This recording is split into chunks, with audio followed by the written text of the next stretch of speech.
The issue of cybersecurity was always going to be on the table during this weekend's talks between President Obama and Chinese President Xi Jinping, but not in this way. New revelations of far-reaching surveillance programs in the U.S. overshadowed Obama's meeting with his Chinese counterpart. The two leaders wrapped up their two-day summit in Palm Springs, California, with few breakthroughs, a summit that involved discussions on a range of issues, in particular cybersecurity. Obama was expected to press Xi on hacking threats originating in China, but instead found himself on the defense for surveillance programs here at home. Nobody is listening to your telephone calls.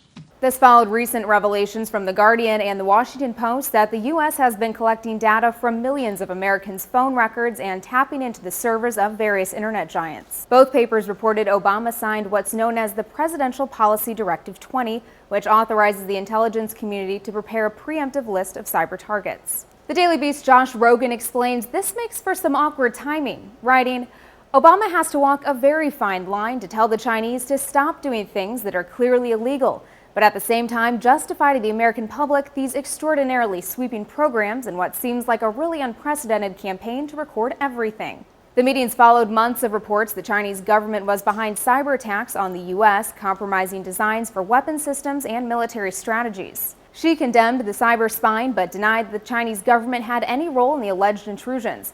Noting the increase in reports, he told the media they, quote, might give people the sense or feeling that cybersecurity as a threat mainly comes from China. A fellow at the Brookings Institute told MSNBC why it's hard for the two countries to reach any sort of common ground. The fact of the matter is they try to steal our secrets, we try to steal their secrets. We're probably just a little slicker at it, so we haven't been caught as often. Among the other issues discussed, both countries agreed to lead an effort to scale back the use of greenhouse gases worldwide.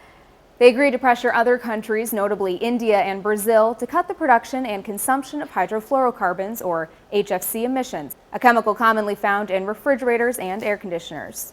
The informal summit took place at the luxurious Sunnylands estate in Southern California, though the Chinese chose not to stay at the estate, but rather at a nearby hotel over concerns the U.S. could be eavesdropping. For Newsy, I'm Elizabeth Hagedorn.